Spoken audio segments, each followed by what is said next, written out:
परब्रह्म तत्व श्री राम तत्व प्रकट होता है। इसलिए इस प्रकार की परिकल्पना हमारे महापुरुषों ने, पूर्वाचार्यों ने की है। अब वो वेद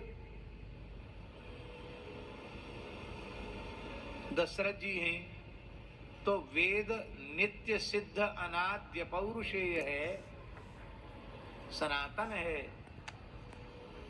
वेदो नारायण साक्षात स्वयंभूरिति सुश्रमो, स्वयंभू है।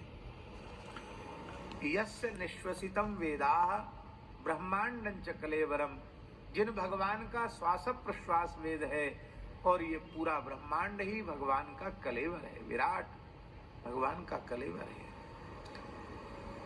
हमसे कोई पूछे कि आपका श्वास प्रश्वास कब से है, तो हम उत्तर देंगे कि जब से हम हैं तब से हमारा श्वास प्रश्वास है।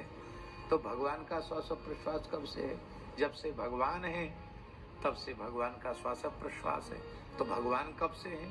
भगवान तो सदा सर्वदा से है।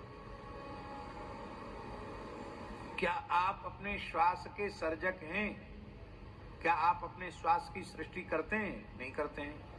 यदि आप श्वास की सृष्टि करने वाले होते तो सुसुप्तावस्था में आपकी श्वास बंद हो जानी चाहिए थी, पर उस समय तो किसी किसी के घुर्राटे चलने लग जाते हैं। तो इसका मतलब है श्वास प्रश्वास की प्रक्रिया अत्यंत स्वाभाविक है, सहज है। इसलिए गोस्वामी जी ने कहा, जाकी सहज श्वास सुतिचारी, वेद सहज भगवान के श्वास प्रश्वास से अभिव्यक्त होता है।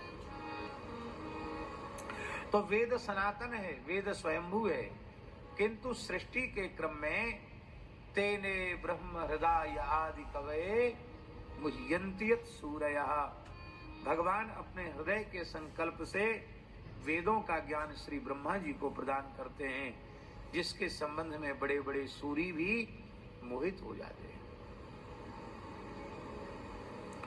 इसलिए महाराज जी, वेदों का तात्पर्य जीव समझ ही नहीं सकता था, इसलिए भगवान ने व्यास रूप में अवतरित होकर के वेद के गुरु गंभीर तात्पर्यों को इतिहास पुराण के माध्यम से अत्यंत सरल करके प्रस्तुत किया और सबके लिए उपादेय बना दिया वेद को। इस समय तो अधिकार अनधिकार की बात ही नहीं है, लेकिन जो अधिकारी नहीं, स्त्री शूद्र द्विजबंधु नाम त्रैन श्रुति गोचरा, ये जो अनधिकारी जीव हैं, उन अनधिकारी जीवों को भी वेदार्थ का बोध होवे, इसके लिए भगवान व्यास ने पंचम वेद महाभारत की रचना।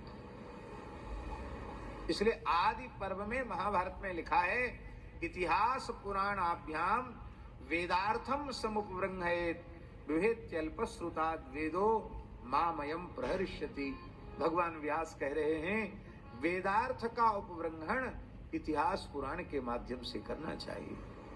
जो अल्पश्रुत है उससे भगवान वेद भयभीत होते हैं, यह मेरे स्वरूप को विखंडित कर देगा। कहा अल्पश्रुता, इतिहास पुराण से जो अनभिज्ञ है वही अल्पश्रुत है, और उस अल्पश्रुत से वेद भयभीत होते